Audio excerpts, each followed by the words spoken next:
Shalom shalom tuti bakunzi ba CANAAN TV ndabaramukije aho muherereye hose abari mu gihugu cacu ciza c'u Burundi abari hanze y'igihugu cacu ndabahaye mwiriwe canke mwaramutse bivanye naho umwe wese aherereye kuri micro ni Gisirene Haziyo kabari na jengi yo kubashikiriza kino kiganiro imbere yanyu murabona umumama mwiza cane ameze neza yambaye neza niwe agiye no kutuganirira ibintu vyinshi kumbure harimwo intahe kumbure harimwo ibitera intege ushobora kumwita mama Hauri canke evangeliste Renilde ego reka ntabarambiye ndamwakire ndakwakiriye muvyeyi amahoro neza mukobwa wanje usa neza muraberewe urakoze nawe uri mwiza anabikubwiye mu gitondo nkikubona ego akubwiye kusa neza ego imbere yuko dutangura ikiganiro sinzi ko twobanza tukishira mu maboko y'Imana naho dusanzwe turi ariko dushimira Imana kubw'igitondo ciza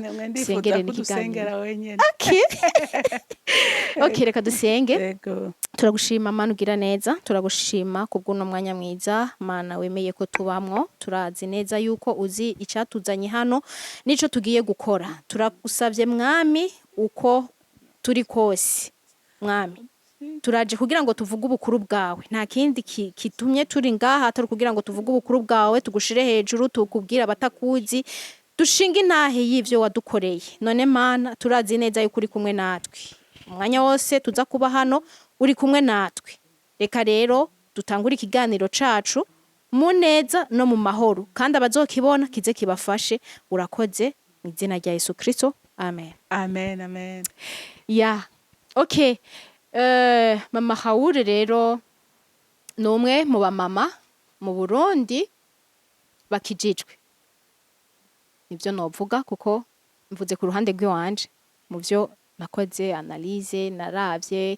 nkwirikiranye ibiganiro vyawe kandi n'abandi babikwirikirana barabivuga mama Hauri n'umuntu umwe ateri intege abandi ba mama n'umuntu akunda gusengera ingo n'umuntu akundana n'umuntu ameze neza cane so wohava wibaza ngo ndiko ndamutera amashugwe ariko ngira nuko utaraba hafi yiwe nawe uzobibona rero kuri uno munsi aragiye kutubwira ibintu vyinshi kumbure harimo intahe no kwigisha abantu reka tumwakire urakoze Gigi ego Imana iguhezagire kuri yo ntahe ubwo ngira niko wabibonye wewe ego kandi Imana ishimwe ubwo ko hari n'abandi wumvise ibi byose ndabishimira Imana sinokwirata inkomezi zanje ariko nirata inkomezi z'umwami Imana nukuri muri ubu buzima tubamwo atari Imana umuntu ntaco yoshobora jeweho personnellement jewe Renilde iyo ntaba nari mfise Imana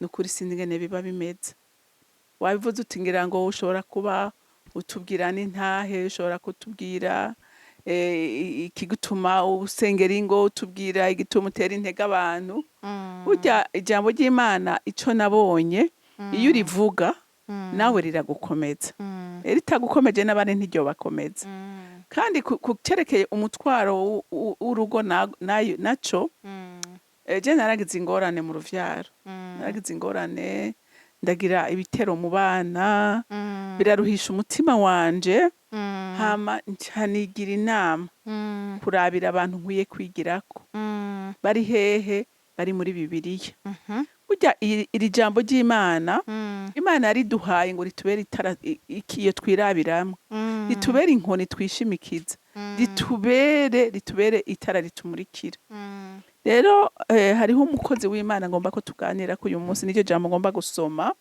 yitwa Daniyeli Daniyeli jewe yaranyigishije na bagenzi biwe kugira ngo agumane n'Imana mu bihe bigoye agumane n'Imana mu gihe yari ahantu hateye ubwoba ahantu byari koroha kwaderapa ariko afata ingingo ngomba kubwira n'uwundi muntu wese turi kumwe ariko aranyumviriza yoba ariko araca mu bihe bikomeye iga kwitandukanya iga kurondera umwanya wawe n'Imana iga gusenga ndasubiye kubivuga bigira kabiri iga gusenga iga gusoma ijambo ry'Imana ijambo ry'Imana turi kure mu nyugutu turi kure mu kintu citwa logos turishire muri rema ijambo rirarema igitangaza.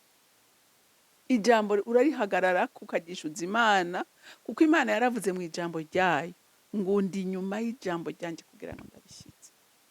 Kandi ngo hakuhagira ngo n'urunyugutu rumwe gusa ruva ku ijambo jewe Imana nivugiye, no kwemera isi n'ijuru bigakugwa.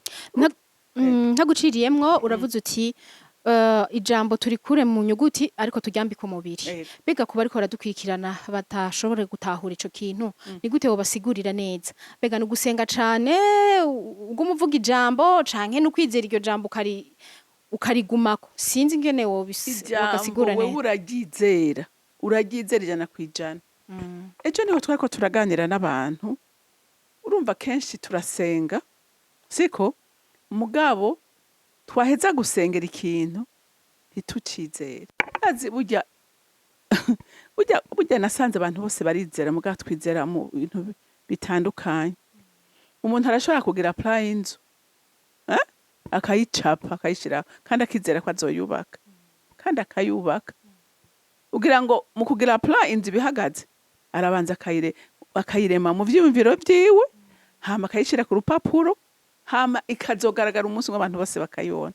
Ngo nico catumye ibiboneka biremwa n'ibitaboneka. Rero nukugira ukwizera. Nico kintu rero numva nobwira umuntu wese ariko aranyumva. Nurabigukikuje bantu b'Imana, jewe ni kenshi banciye intege, meme n'abaganga ku mwana wanje w'imfura barambwira ngo ni ka perdu. Ndababwira ngo murabesha. Nabibabwiriye aho ngo murabesha. Kirazira kwemeranya n'ibintu udashaka, kuko ivyo wemeye umwasi aba yabifashe kandi arabishitsa mu buzima bwawe. Ariko ikintu cyose kitari ciza wige kugihakana. Reka rero ndakubwire umuntu yamfashije ubwa mbere. Anyigisha gusenga, anyigisha kwitandukanya, anyigisha kurondera intimite n'Imana. Uwa mbere ni Daniyeli. Reka dusome muri Daniyeli igice ca mbere, dusome umurongo w'8 dushikane ku murongo w'9. Haravuga ngo maze Daniyeli agira imigabo mu mutima yo kutazokwiyandurisha ivyo kurya vy'umwami canke ibinyobwa anywa. Nico catumye yinginga uwo mukuru w'inkone kugira ngo ntiyihumanye. Nuko Imana ituma Daniyeli akundwa n'umukuru w'inkone, amugirira impuhwe. Amen.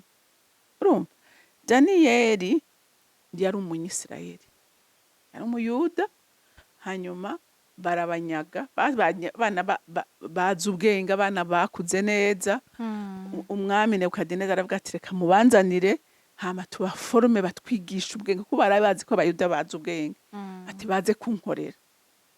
Daniyeli ashitse aritegereza, araraba ibigirwamana bihari, araraba gufungura ingene babanza guhamagara ivyo bigirwamana, araraba ingene ivyo banywa. Aravuga ati jewe ndashobora kunywa ibintu byatuwe kwa majambo. Burya ijambo rigira ubushobozi. Umuntu wese ariko aranyumva, ijambo ryose uzohora uvuga menya ko rigira ubushobozi, ko tuzohaga ivyiza tubiheshejwe n'akanwa kacu. Urumva hajya n'abapfumu n'abarozi nta kindi bagira, n'amajambo barungika. Natwe n'ijambo dutongera rigira ubushobozi cyane. Aravuga ati jewe sinshobora kwihumanya. Aravuga ati reje ikintu nkwiye gukora ubu n'igiki, reka nsenga Imana. Reka nsenga Imana impa ubwenge, faveur yayo imbeko, ico nsaba cose gikoreke. Imana inezerwa n'umutima wa Daniyeli. Umuntu avuze ngo ngomba kwitandukanya, mve muri ibi bintu bimeze nabi, ndondera Imana n'umwete, Imana iranezerwa.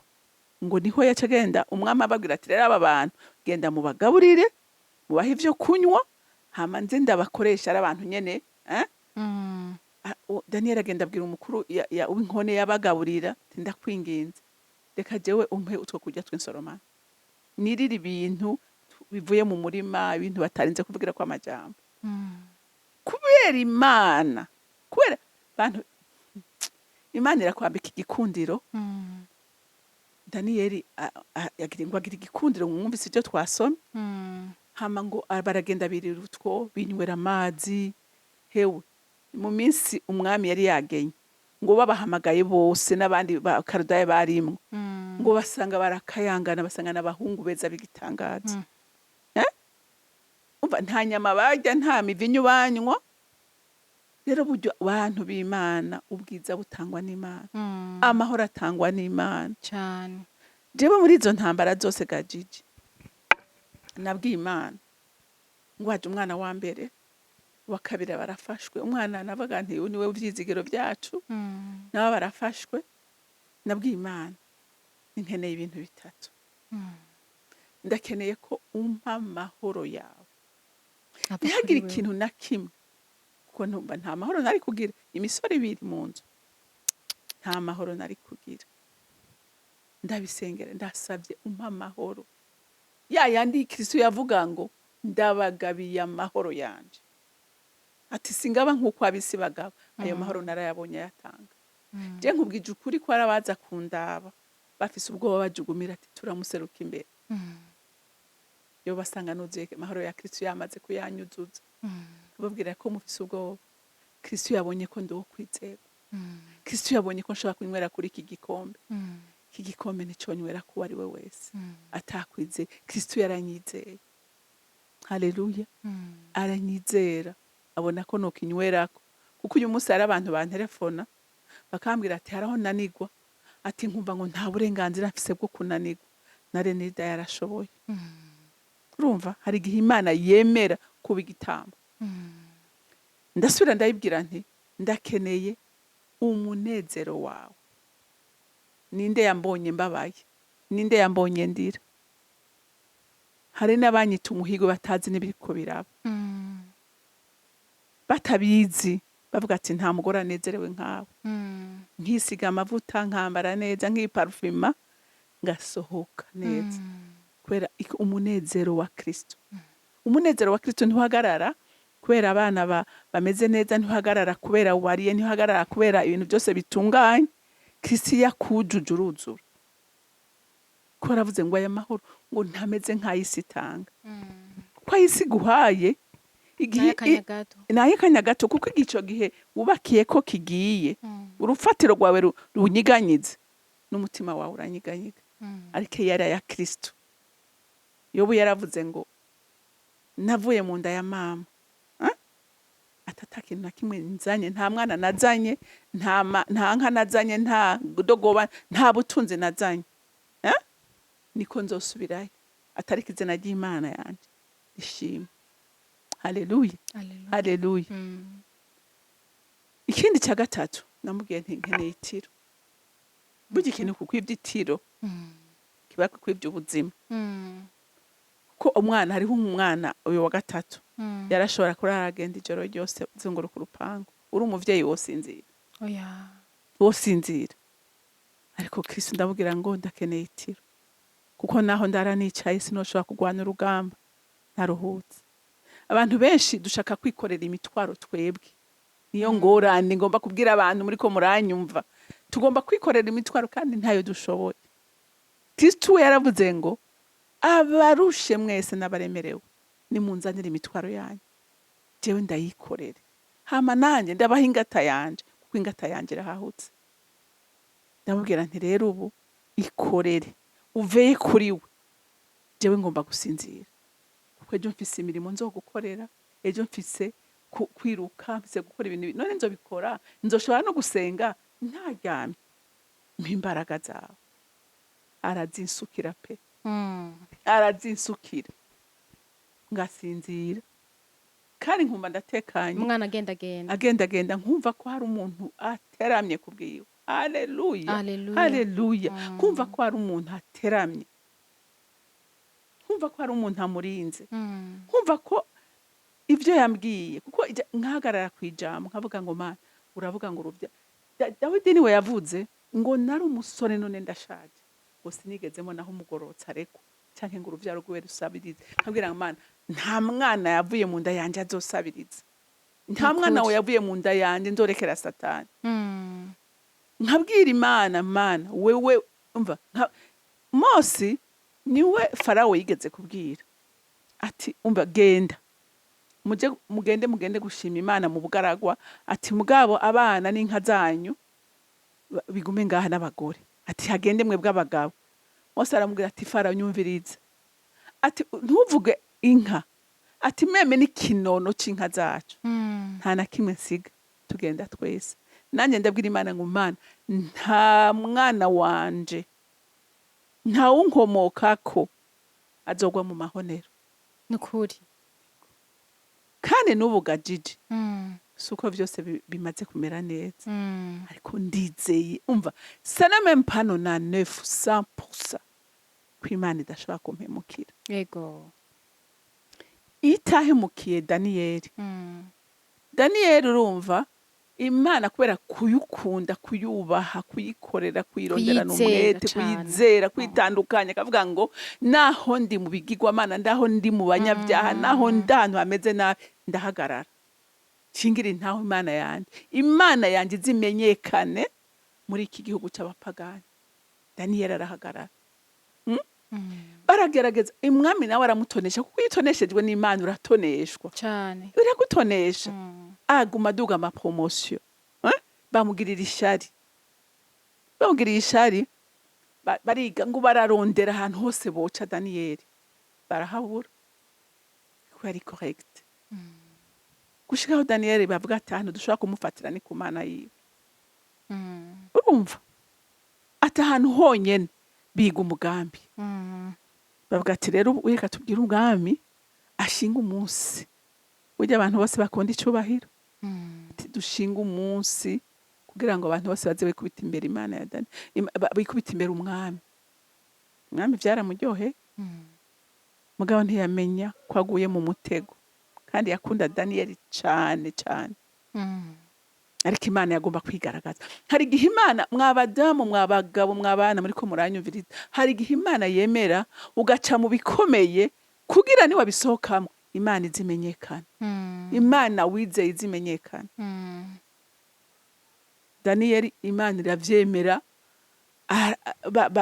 baramubarira ati ega Daniyeli, ngo bamubwira ati reka rero uyo munsi ugisinye, kandi ngo itegeko ry'Abamede n'Abaperesi yo ryasinye ntiryasinye uko. Arabisinya ko bazosenga umwami,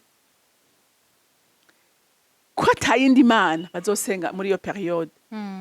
Daniyeli basanga araryumva ko iryo tegeko ryasinye, aravuga ati jewe nta ngorane, upfa ni inyungu, ndataha mw'ijuru. Kubaho ni kubw'icubahiro c'Imana. Noneho ngo acarugurura idirisha, ati ahubwo bavyumve cyane ko ndiko ndasenga. Ngo yasenga gatatu.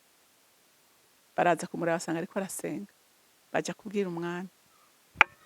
Itegeko ntiwarisinye, umugabo ngo ujya wa muyuda ivyo ariko arakora, ariko arasenga Imana yiwe. Kandi urazi itegeko ry'Abamede ico rivuga n'Abaperesi. Umwami ngo aragerageza kugwana kugira mutabara, ariko biranga.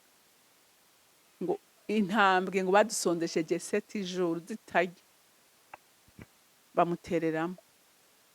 Daniyeli yaragiye. Imana imusangamo. Rero abantu benshi ikibazo tugira, dutinya kuja mu muriro, dutinya kuvogera ibibazo. Kandi Kristo avuga ngo muri ivyo nyene tuzoba turi kumwe. Muri uyo muriro sinzokurekeramo wenyene. Imana sanga Kristo yamwitangiye hehe? Mu rwobo rw'intambwe. Daniyeli yaranyigishije, ndavuga ngo Mana nanje ndemeye guca muri iyi nzira. Naba barayiciyemo kandi ubana nabo. Daniyeli yavuye ngo umwami yari adasinziriye, ntiyariye, ntiyanyoye, nta kintu cyakozwe ibwami. Ngo avyuka très tomate, yaragiye gukora iki? Yarazi ko akiriho, ariko kubera muhemu w'Imana yaramubwiye ati genda, genda vyuka uraba imbaraga zanje. Ngo Daniyeli musavye w'Imana ngo ya Mana yawe yoba yakurinze. Ati yandinze reka. Haleluya. Ati yandinze kubera jewe nta cyaha nagukoreye, nta nico nakoreye Imana. Ati ni mumwugurure n'ingoga. Ati mwebwe mwese mwankoresheje aya makosa, n'abana banyu n'abagore banyu, reka dupime namwe turabe ko murindwa. Babatereye ngo zabasamiye hejuru. Rero nagira ndakubwire, mbwira umuntu wese ariko aranyumva, mbwira umuntu wese acitse intege, mbwira umuntu wese yihevye, reka kugira ubwoba. Umuntu wese yihevye, reka kugira ubwoba. kikamushira amanga. Imana ni waba uyizeye nayo ikabikwishimiye ntaco uzoba. Yego. Ntaco nzoba, ntaco nzoba, arankunda, Aranyitayeho. aranyitayeho, Yes. aragukunda, akwitayeho. Haleluya. Haleluya. Imana iradukunda, Imana itwitayeho. Daniyeli umwami yaciye ashinga itegeko ati kuva uyu munsi Imana ya Daniyeli nigiye gusenga mu gihugu canje. None mwumva Imana hatari igihe yemera ikaducisha mu bibazo kugira ngo izina ryayo rishimwe. Umviriza Gigi, ntubona uyu munsi iyi ntahe sindanayihisha iri hano kuri iyi cana mu muryango ari wo narongowemo, ari wo navutsemo. Uyu munsi hari icyo bavuga, hari icyo bashima Kubw'Imana yawe. kubw'Imana yanje, kandi n'ubu bagi intahe zigiye kongerekana Kubera Imana, kubera Imana, si kubera jewe, kubera Imana. Rero nagomba gukomeza zina muntu wese ariko araca mu bibazo, ariko nta yindi solution ibaho, nta yindi iriho. Solution ni kuba mu Mana ukayiyeguriramwo hama ukarindira igihe cyayo. Ico nabonye Imana nticegwa, ku isaha yayo igeze mu kadomo iraseruka igakora kandi igahindura ibintu.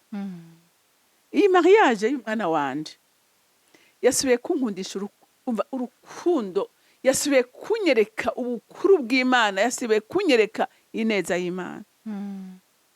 Naravye umunezero wari muri mariage.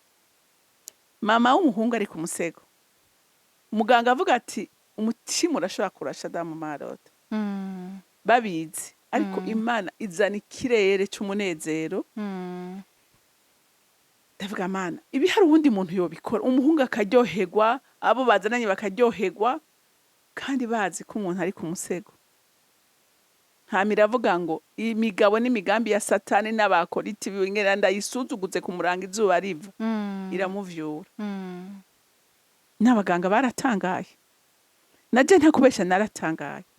Yari amasinya y'urupfu yari kuri we, ibiganza vyakanye, amaguru ari gitimbe, ariko Imana imusubizamwo ubuzima. Iyo Mana noreka kuyishima gute? Iyo Mana noreka kuyivuga gute? Satani yagerageje kugwana ngo duterereze umubabaro. Nkubwiye ingene intambara zabaye n'abaje mu rubanza bose, ntawe utahuye n'intambara, ariko nkababwira bose nti tekana, hari yambariye ko urubanza ruzoba ruryoshye, tegereza kugenda neza. yambwiye kuva kera ngo nzokunezereza nk'uwanyoye vino. Nukuri.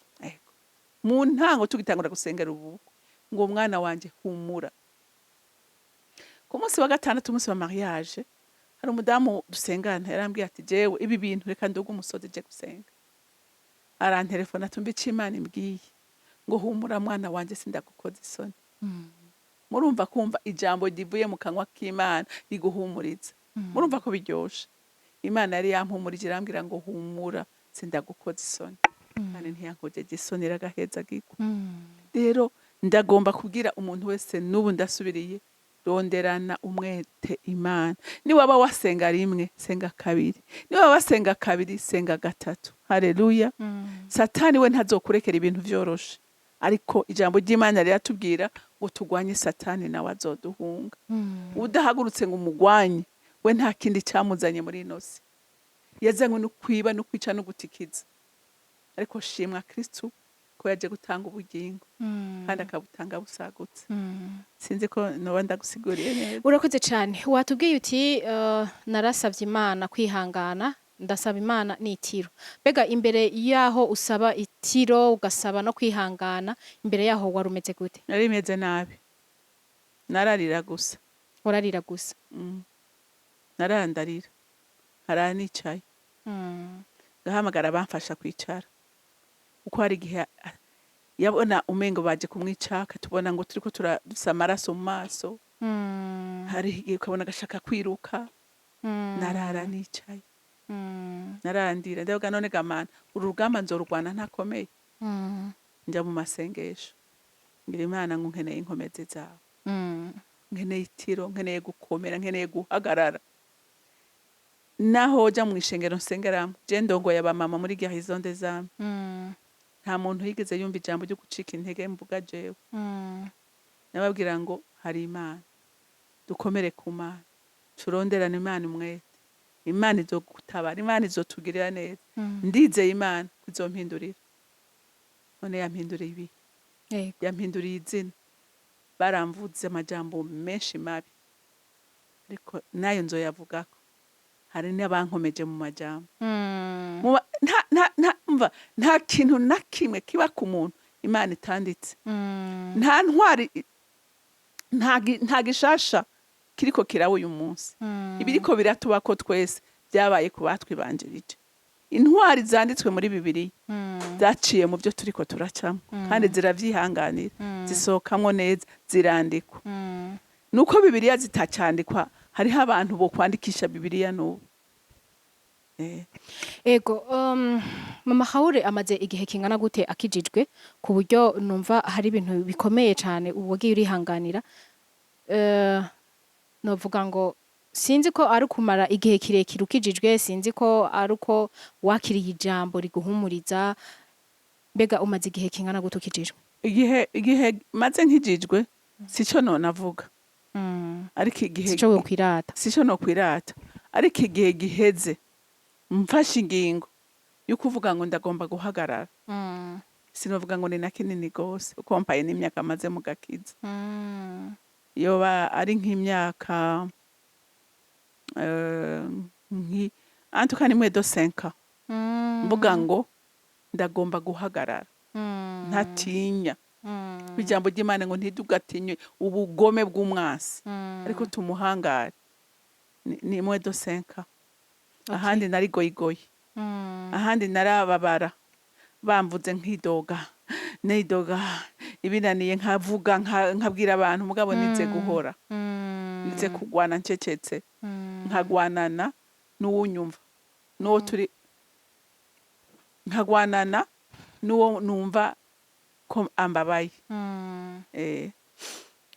ego hari abariko baradukurikirana hari abamama hari abapapa hari abana hari inkumi hari imisore bariko baradukurikirana canke bazodukurikirana mbega ni igiki wobabwira mu gihe c'amakuba novuga c'amakuba kuko wavuze uti hariho igihe Imana igucisha mu bintu ariko sinibaza ko ari Imana iba yagucishijemo ahubwo Imana irakureka ikakwihoza kuko iba yaraguhaye ijambo ryawe karaba nawe ukuntu wifata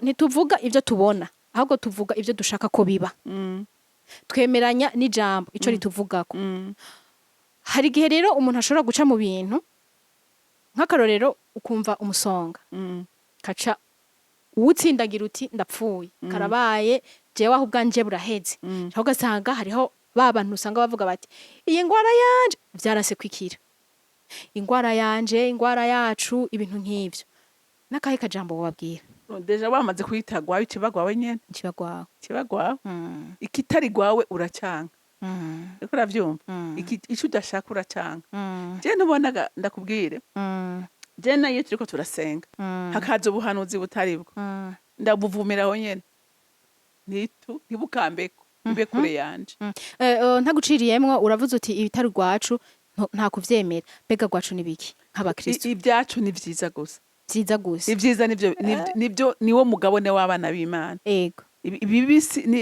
nivyo kwa shetani Imana itugenera ivyiza rero ibibi biva ku mugwanitsi ariko ngira mvuga ijambo rimwe kuri ico hari igihe Imana yemera ugaca mu bintu kandi yabipermese sivyo nkayo budufate Satani murazi ko yaje hanyuma Imana ngo abana b'Imana bashije gushengerera Imana bona Satani azamo waramaza tuvuye he ati mvuye kuyebaye bamwisi Imana yirata Yobu wabonye umusabi wanje wabonye umugororotsi wanje Yobu wabonye ingene anyubaha ati none yereka kukubaha gute yoreka kukubaha gute Yobu wamugiriye neza yobu wamuhaye ubutunzi, yobu wamuhaye abana, yobu wamuhaye amagara meza, yobu araroraniwe arubashwe, yoreka kugukunda gute?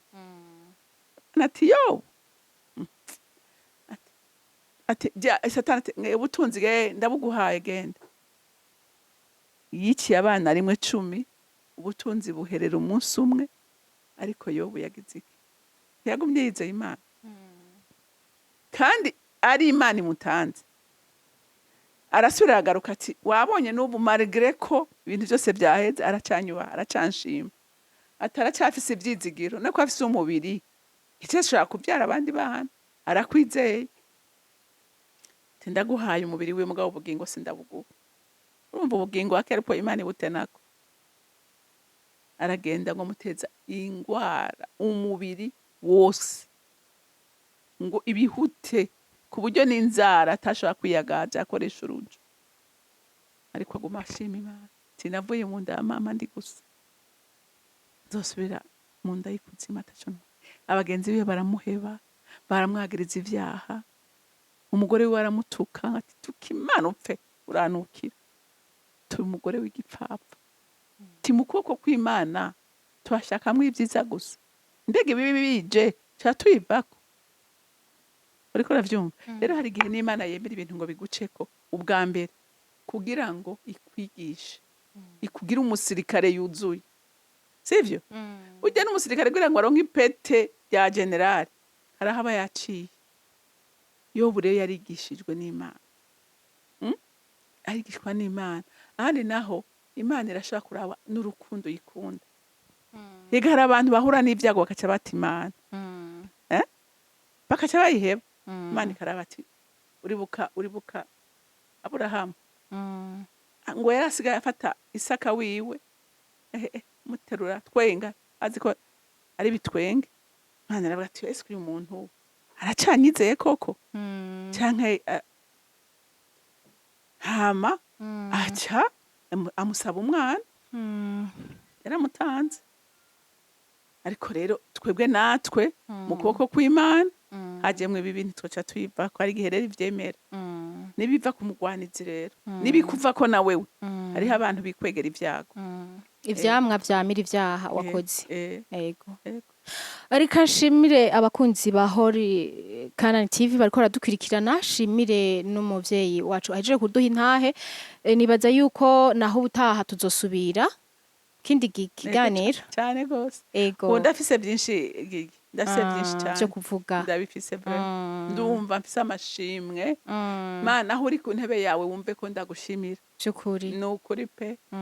Mana singikekeranye. Ego ndagushimiye rero. Urakoze nawe. Naho ubutaha ku bariko baradukurikirana. Reka turangize rero dusenga Imana, ni wo muco kuri hori. Mana datarugira byose uri mu ijuru, sindambirwa kugushimira Mana. Sindambirwa kuvuga ukwera kwawe no gukomera kwawe. Sindambirwa kuvuga ineza yawe. Uri gitangaza, urera, uragororotse. Nta na rimwe wigera umara amazi abakurondera n'umwete Mana. Nta na rimwe wigera utererana abana bawe. Warana irahiro avuga ngo sinzobata sinzobareka, ariko nzobana namwe gushika ku mpera y'isi. Ese compa mwami Imana muri iki kiganiro abari bacitse intege bagakomezwa naco, bakizera wewe, bakitandukanye, bakamenya gusenga, bakamenya kurondera Imana, ibicaniro byo mitima yawe bikagohora vyako uko bukeye nuko bwije. Wa Mana we, ndakuragije rero iki kiganiro saba mpwemu yera ugenda ucagure mu mitima y'abana b'Imana, bakizere kandi bacakire. Ntituri ngaha kwirata, ariko turiko twirata imbaraga zawe. Uragahezagirwa, izina ryawe rikomeze gushimwa na bose, mu izina rya Kristo Yesu nsenze gutyo, amen.